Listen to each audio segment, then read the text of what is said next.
Hey, everybody. All right. So today I have a very, very special guest with me today. His name is Cole. He's a writer from Laughingplace. This is the second time he's been on my channel.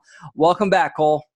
Yeah, thank you for having me. I really appreciate you having me back. I'm excited to talk today. It's always fun having you. And I do want to let everybody know that I'm going to link Cole's work with Laughingplace down in the description below. So make sure you give it make sure you check him out and everything. He does a lot of great stuff.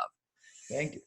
So today we're going to talk about Cole recently went to Disneyland Paris Resort. He got back like a week Yeah. ago. And he approached me, he noticed a lot of similarities between the resort. So today we're going to talk about his experience and all the similarities and whatnot between these two resorts. So Cole, my first question to you is, Mhm. what was your overall experience? Was this your first time over at Disneyland Paris Resort or? Yes, my first time in Paris, just in general, had never been over there.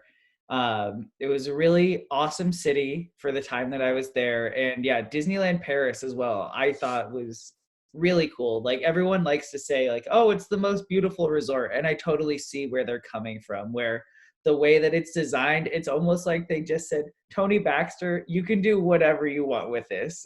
Just make it look nice.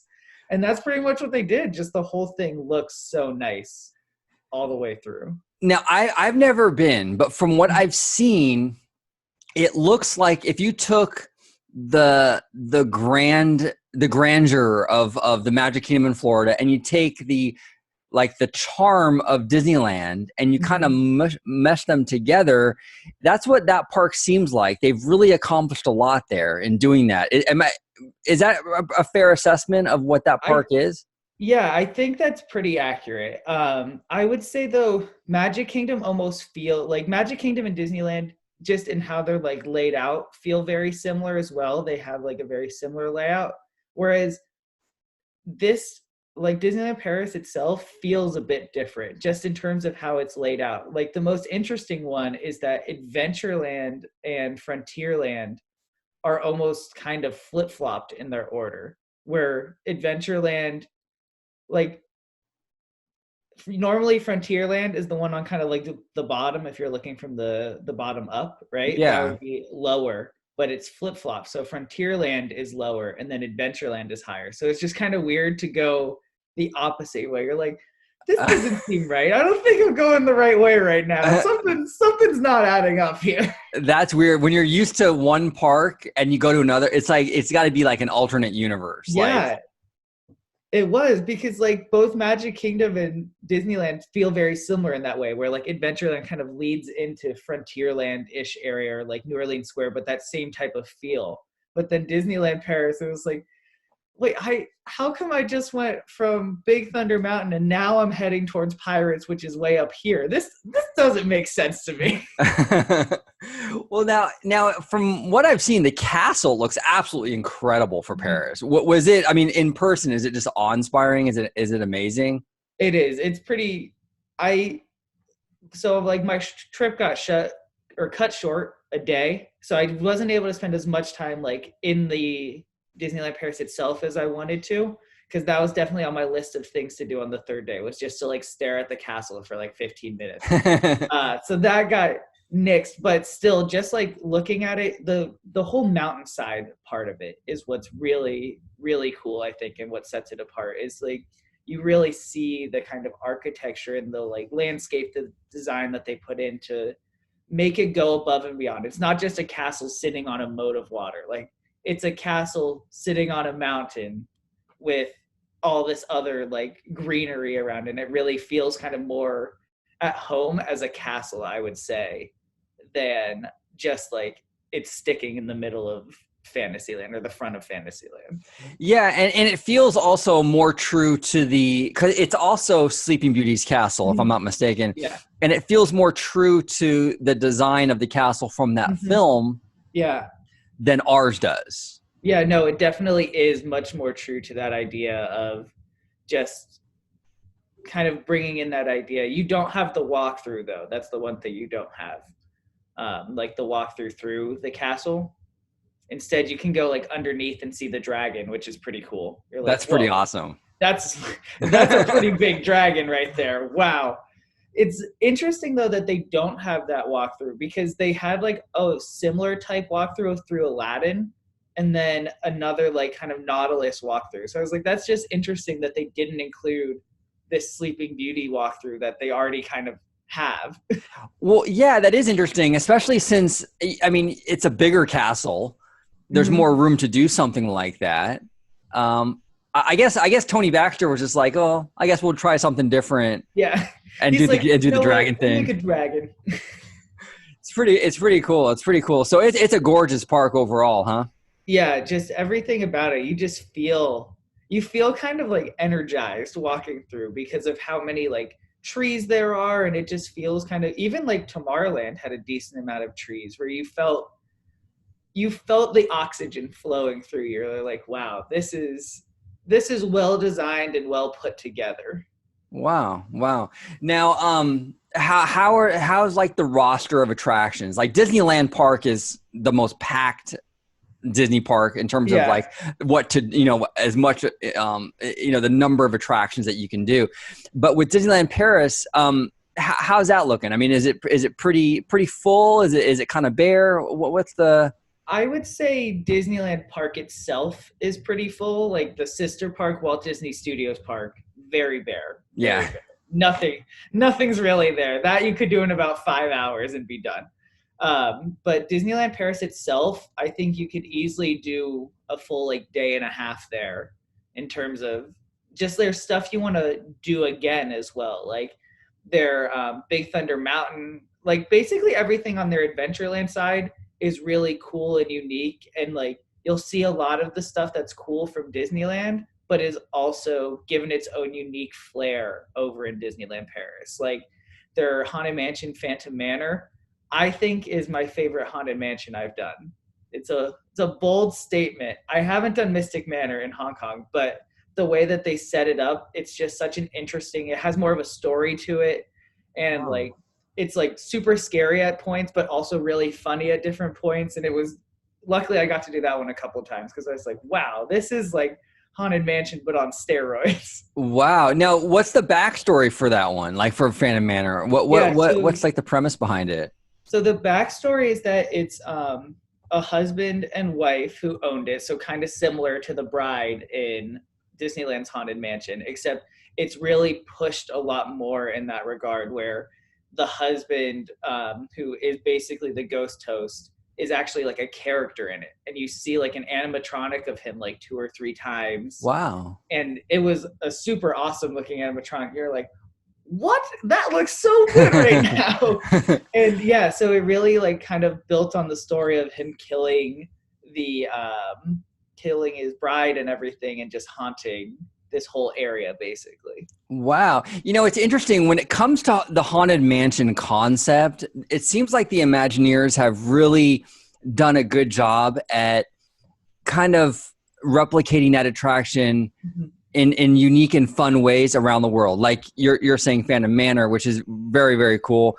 And then obviously we have Mystic Manor, which is a unique take on that concept. And I've heard even the Magic Kingdom Haunted Mansion is very cool.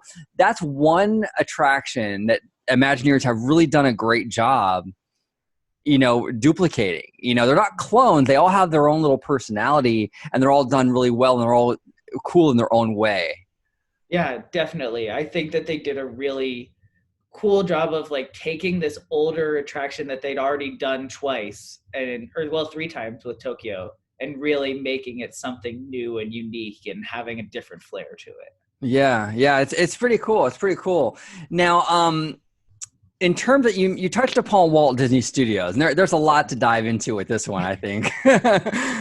um, so okay, so to be fair, they're gonna totally reimagine the park from what we Mhm. understand. They announced they're gonna add like a Galaxy's Edge and all this cool stuff. But as of right now, what are your thoughts and feelings of the park? Overall impressions?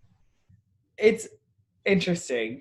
It's really feels like there's so much that's missing. You can really feel the fact that things are missing. You can basically walk from one side of the park to the other, like from one edge to the other in about 6 minutes. Oh my gosh. It's just, it's about as tiny as you could possibly imagine the park being. like just any Wow. type of theme park. It's kind of similar to like Universal Studios, but without the lower lot in Hollywood. Wow. And at least Universal Studios Hollywood has like kind of the benefit of having, like you said, that tiered layout, because it Yeah. kind of forces you to, it takes longer to get to certain areas. So Yeah. it kind of gives you the illusion that it's bigger than it really is. Yeah. But with this one, there's none of that. So it just Nope. feels like, Yeah, you can feel that it's going to be really good when it's done in like 5 years. But until it kind of feels very similar to like California Adventure in like 2009 before Cars Land was open, and like when they were fixing all of Paradise Pier and like half the park was basically closed. It yeah. feels very similar to that, where you're like, this is going to be good. But right now, there is not a lot to do. Oh my gosh. Now, how they started? I mean, there's a lot of construction walls Yeah. and what have you. Yeah, so a lot of the stuff I think right now, or well, not maybe right now at this moment, but before all of this craziness was they're fixing their like studio tour and making it more Cars themed, which I think is actually a cool idea to kind of adapt some of those elements, because I watched like a few videos of that studio tour and it was not the most exciting. So this is like the one case I'm like, yeah, bring on Cars. That makes a lot of sense. Let's put that there. And yeah, and then they're building like the whole lake in the background, which you can't really see because it's kind of hidden. The only place you could see it is from Tower of Terror, and it faces the opposite way. So couldn't Interesting. couldn't necessarily get the most out of that. But it's just interesting too how it's laid out, where like basically half the park is a tune studio is what they call it. And it's just a hodgepodge. There's literally like a Flying Carpets of Aladdin next to Crush's Coaster, next to this little Cars ride. And then Oh there's my Toy God. Story Land, which makes the Toy Story Land in Florida look like Galaxy's Edge in Oh. comparison. Like, That's hilarious. So basically, it's just like they named this whole little area Toon Studios, and they just kind of throw it wherever it lands, doesn't matter. It's yep. just kind of, it's all there. Yeah, you're like sitting on this little Cars spinning ride that's basically Mater's, but not quite as intense. And you're looking and you're like, oh, look, there's the Flying Carpets of Aladdin. And if I look to my left, I see Buzz Lightyear. This makes so much sense that the theme is just Toon Studio. That's hilarious. That's hilarious. Now, I'm not too familiar with, I mean, I know the plans coming to that area, but I don't really know what is going where. Is that Toon Studios going to be replaced by anything, or is that staying as far as we know? I think it's supposed to stay, from what I've heard. It's just going to stay there. I mean, Wow. it's a people eater. If you Yeah. want to just bring people in and have some kid-friendly rides, that makes a lot of sense because they're just easy. Load them up. You get like 5-10 minute waits and you just load people. It's a nice, easy way to kind of transition. Well, Yeah. and maybe once you get the other really high quality stuff in there, like the Galaxy's Edge, and they're getting Cars Land, if I'm not mistaken, right? I I think, think it's just that attraction. They're or getting that attraction. Frozen now. Okay, so they're getting a version of Galaxy's Edge. They're getting the Radiator Springs Racers, and they're getting that frozen area. So maybe Yeah. with all these really immersive lands in the park, oh, and Marvel they're getting, Yeah. maybe Toon Studios won't be so, because now it'll kind of be Yeah. like an extra thing, not like the main thing, Yeah. Yeah. It's not going to be half the park anymore. That's wild. That's wild. Yeah, it's literally half the attractions are in this little Toon Studio, which I'm like, if you just put a little bit of effort to make it seem cohesive, I think it could work. But it's like it's supposed to be you're on the sets, and it doesn't feel like you're on the sets at all. Wow. That's crazy. And how does, like, besides the Toon Studio area, what's the aesthetic for this park? Is it pretty bad, or what does it look like? It's really like it doesn't have any kind of unifying aesthetic. It's just it feels like it's a bunch of bits and pieces that have been put together into a park. Is Wow. realistically what it was unlike anything I had experienced in a Disney park or really any theme park before, where it just felt like there was no cohesion. It was just like, all right, we have all these little things, we're going to put them together, and hopefully that's enough to keep people entertained. Wow. So you just have kind of like a hodgepodge of like kind of carnival-ish rides with like Yeah. like giant warehouse studio buildings just kind of Yeah, scattered about. pretty much. Yeah. And most of the studio buildings that they had have been like closed at this point to like be put into other attractions. So it doesn't even necessarily have those there's like 3 or 4, and then that's it. You're like, what is going on in this place? That is wild. That is wild. Now to kind of go to the to kind of bring it back to the comparisons, would you say California Adventure circa, you know, pre reimagining, Mhm. was the same, worse, or better than what you experienced at Walt Disney Studios? I think California Adventure was still better than what at least is currently at Walt Disney Studios Park right now. They had more like big attractions because right now, really, the only attractions that are like the bigger e-tickets, you have Tower of Terror, the Ratatouille ride, and Crush's Coaster. Those are the only like e-ticket attractions. But even California Adventure back in the day, you still had Tower of Terror, you still had Soaring Over California, you had Grizzly River, right? You had California Screaming. There was a lot more kind of bigger things that felt bigger to go with a lot of kind of more minor attractions at the same time. Wow. Now, from what I understand, the Tower of Terror is going to stay at this park, right? Yeah, They're not going to turn it to Mission Breakout. I don't think so. I mean, I could see down the road them changing it, but they just put in some money to it to basically add, like the little girl from Tower of Terror who has like the Mickey doll. Oh They yeah. made her into more of like a main character. So each of the different elevator shafts has like a different story. Cool. They only had 2 of them open when I was there. The stories were not that different. They were pretty much the same between like it was like one different scene as opposed to the other one. So like I was like, oh, I gotta try all 3 stories. And I was like, okay, they're not really that different. It's kind of like Indiana Jones Adventure where they say Yeah, each door is different, but really it's just a different colored hallway when you enter in the thing, you yeah, know? pretty much. Yeah, it's very similar to that idea where it's like, okay, that was slightly different than the other time.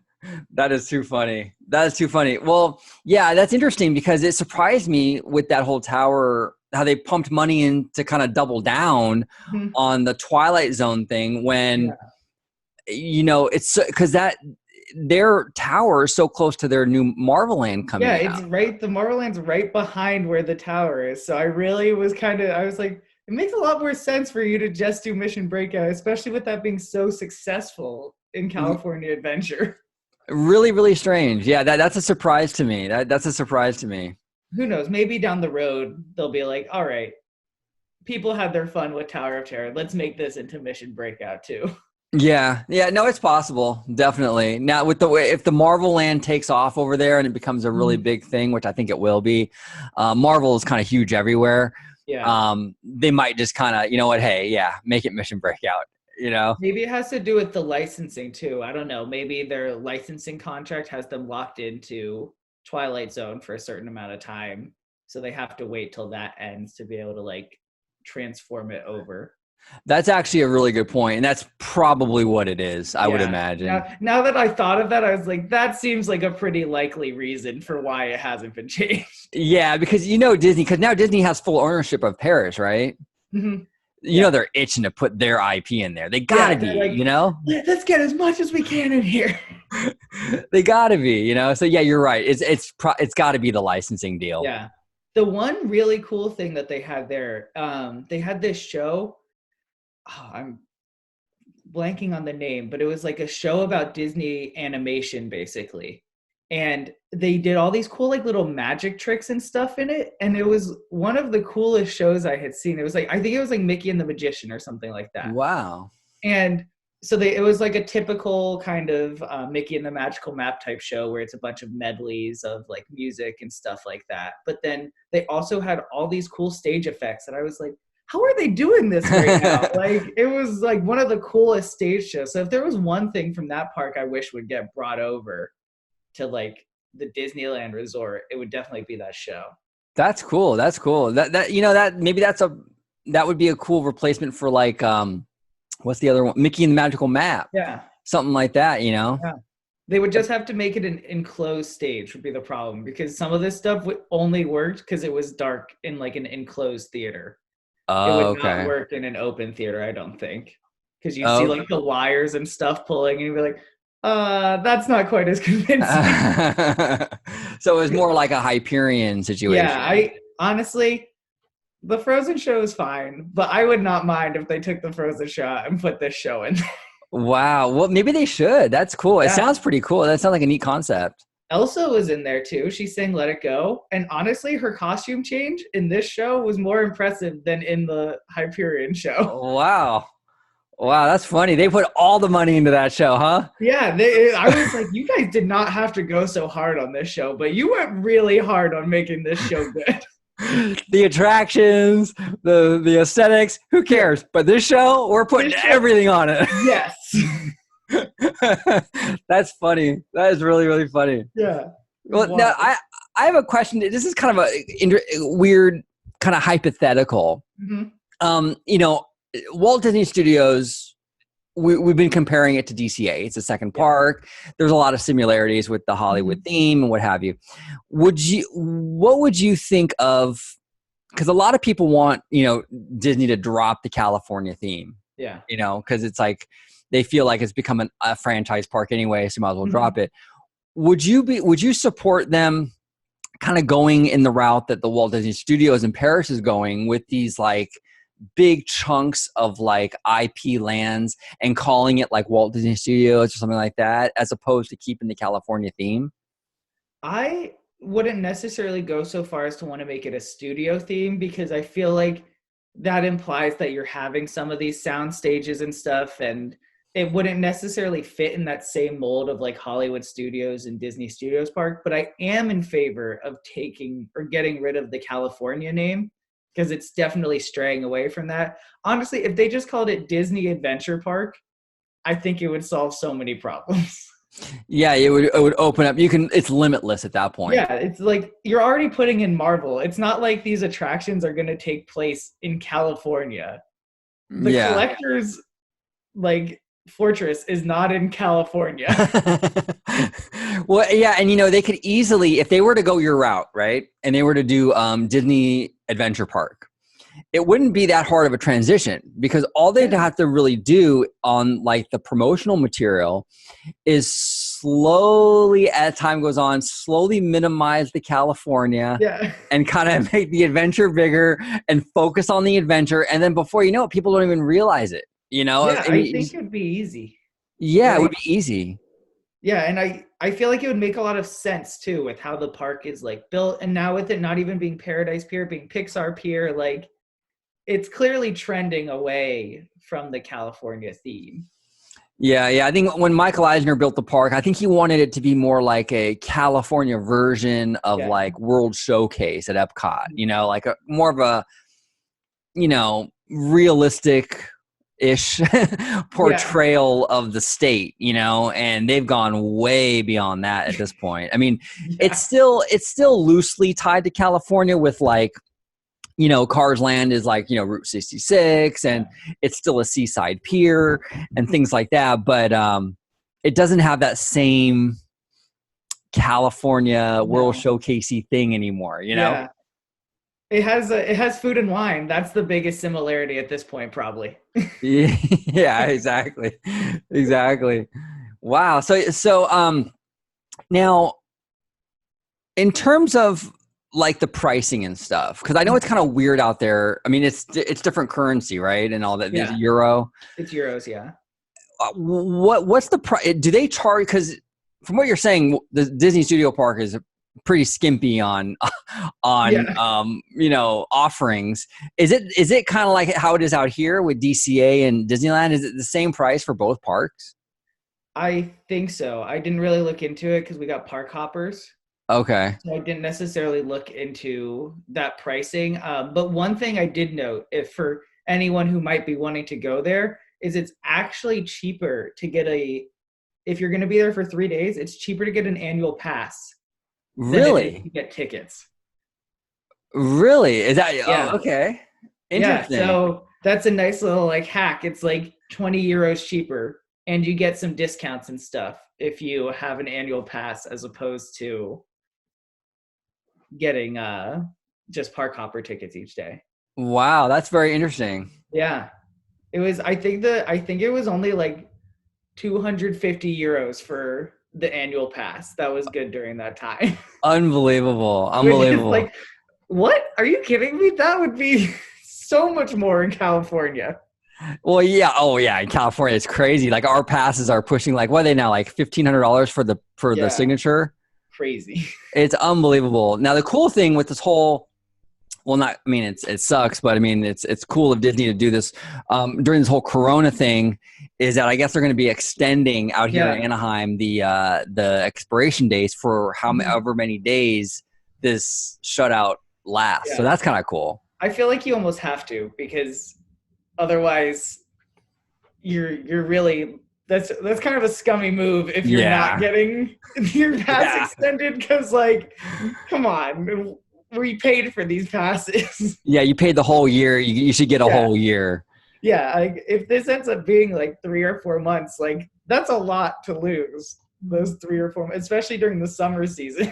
Yeah, exactly. And when they reopen these parks, It's gonna be crazy. it's gonna be crazy, and the prices are gonna jump because took a major financial loss for Yeah, probably it's gonna be at least I think a couple of months. yeah. So the It's pass interesting prices though. are gonna be insane. I think that annual passes though are the only thing that's helping them right now. I think they're gonna feel that more come January, February when they've extended it because you still have to pay if you're doing a monthly pass right now. Oh, that's true. So they're still getting in that little bit of income from it. So I think it's going True. to definitely hit them January, February, which is when price increases normally are. Yeah. It could be an even bigger.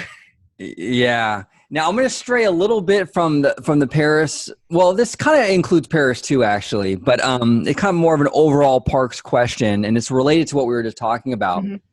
But with this whole coronavirus thing happening, what's your feelings on the impact it's going to have with the parks in the next few months and years, even in terms of like budget cuts, attractions?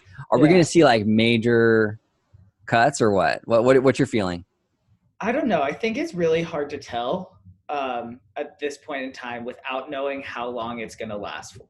I think that's the kind of biggest uncertainty is like we don't know how long it's going to last for, but like it's definitely going to delay majorly everything that they're doing. I think we're going to see more cuts in Disneyland than Disney World just because with their 50th coming up, they're going to need that to be big, you know? Like they want to have everything that they promised for their 50th anniversary to be there for their 50th anniversary. So I think that's going to become the major focus. So Disneyland might see some cuts up until that point, and then I think after that we could see more money funneled back into like the Disneyland resort. But like I think that Avengers Campus, like there's a chance that that Avengers ride doesn't end up happening. I'm still Yeah. hoping it will because I think that it's going to need it. Like I don't think that just those couple attractions are going to be enough. I think they're going to need that other one to kind of bring the whole land together. But yeah, it's definitely going to be an interesting time over these next few months and years seeing what this effect is. It's going to be crazy. Yeah. And now, with Paris being fully owned by Disney, what kind of effects are they going to see with Yeah. their upcoming expansions? And it has a lot of potential ramifications depending on how long they're going to be out for. Yeah. I still don't believe that. I mean, they gave themselves 2 weeks. I It's can't going see to be that at least happening. mid-May, I think, at this point. I think the earliest they could do is mid-May because if the CDC is saying that you can't have gatherings of more than 50 people until mid-May, you can't in good conscience open Yeah. up the Disney parks when No the way. CDC said no more than 50 people.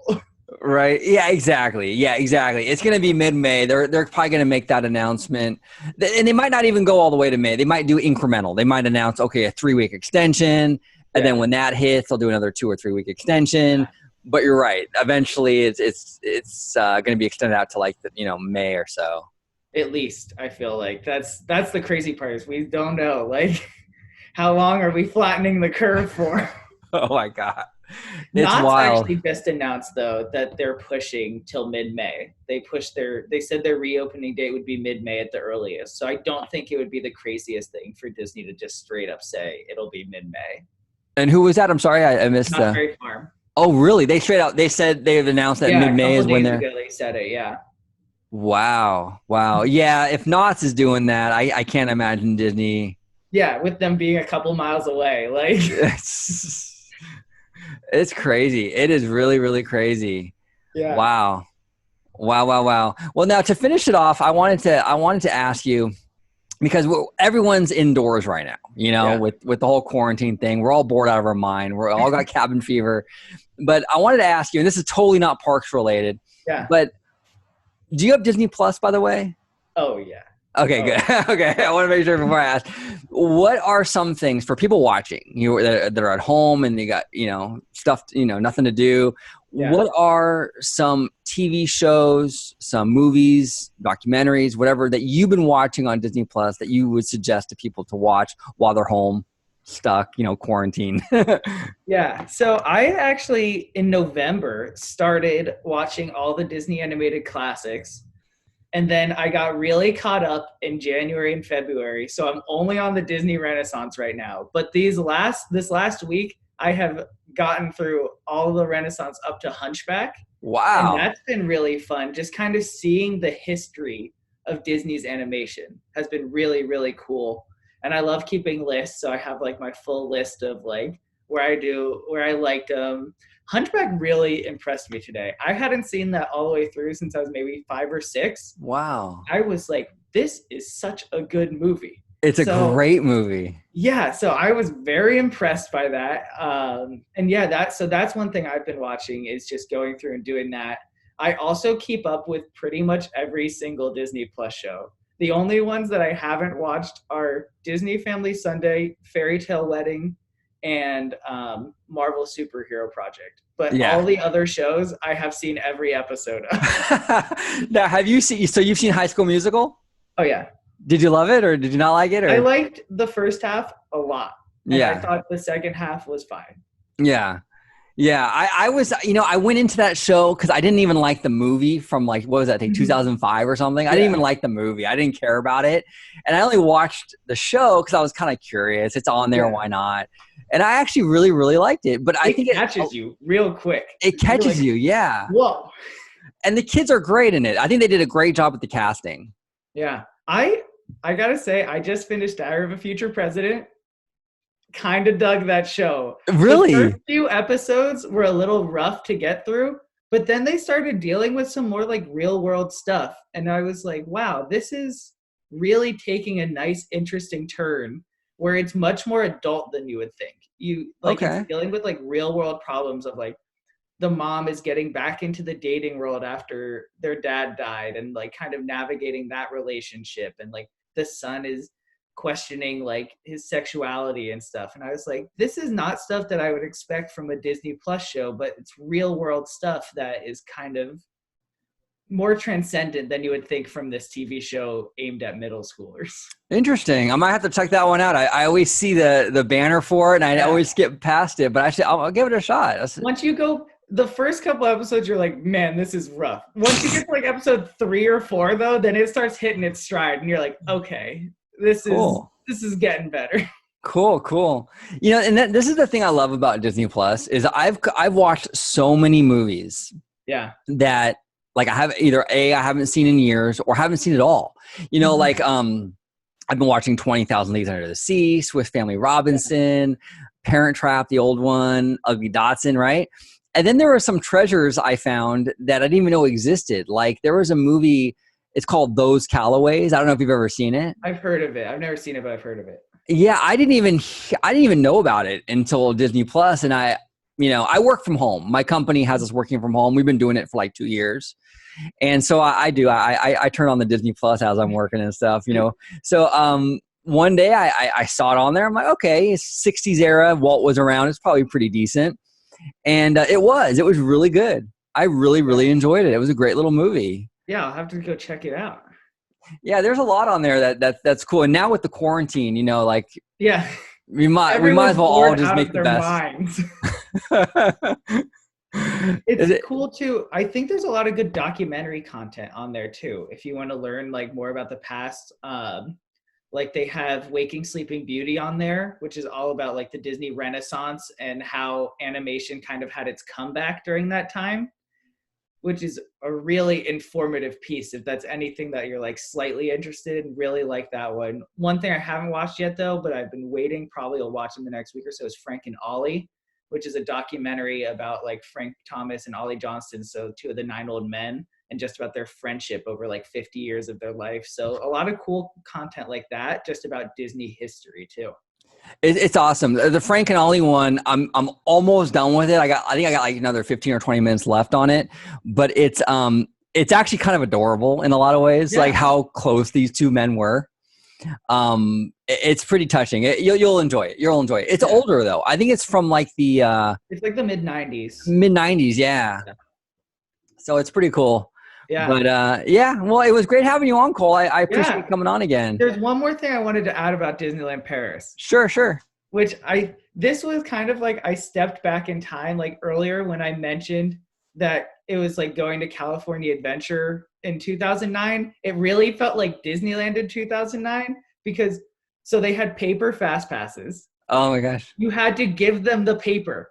And I was like, this still exists in places around the world. There was smoking areas. Oh my God. And just like, I really felt like I had stepped back in time to a time when it was just so different. And like the wait times weren't that long in the middle of March. I was like, this is like Disneyland back when I was going as a young teenager. What is happening right now? That is wild. That is wild. And I wonder why that is. You think that's because it wasn't fully owned by Disney until recently, or what was going on with that? I think that they just didn't put the infrastructure in. Like they haven't built out their app to the same level, and they just didn't want to. They were like using the American park, the domestic parks first before rolling it out. So I'm sure soon we'll see it with like all the things that they're doing to it. But yeah, it was pretty wild. I was like, I cannot believe I get to go and hand my fast pass to someone. That is hilarious. That is funny, man. That is really crazy. Yeah, it was great. I was like, and no one used fast passes. The majority of the time, I would get a fast pass and it would be for 15 minutes later. Wow. And you didn't even have to wait the 40 minutes. You know, like now if you get it and it's less than 40 minutes, you have to wait at least 40 minutes for your fast pass. Yeah. You can get one as soon as I got one that was 3 minutes later and then was able to get another fast pass those 3 minutes later. Oh my gosh, man. That's awesome. Yeah, so I was like, for someone who takes advantage of the fast pass system, this is the place to be. Well, and it really shows you how far, because sometimes we don't really realize it because we're so immersed in it, but we don't. It really shows you how far we've come here in the domestic side with all that, right? With like the apps and like Max Pass and boarding passes and all this. It's amazing how far we've come from even 5-6 years ago. You know? It's crazy. I was like, I have stepped into the past right now. That is literally what has happened. Wow, that is wild, man. That is really, really wild. Yeah. Well, thank you again for coming on, and you're always welcome on here. I'd love to have you on again soon. It was fun to talk about all these things. You know, right now we're all just looking for people to talk to. That's what what we're all looking for at this point in time. Exactly. We're all stuck in the house, you know, trying to not get corona flu or coronavirus, and you know, and it's cool to have the community to talk and kind of, you know, to have that support system. Is pretty awesome. Yeah, so we can all get through it. Exactly. Exactly. Well, thanks, Cole. And again, you guys, in the description below will be the link to Cole's work with Laughingplace. Check it out. Support him. He does awesome work. And thank you all so much for watching, and have a wonderful day.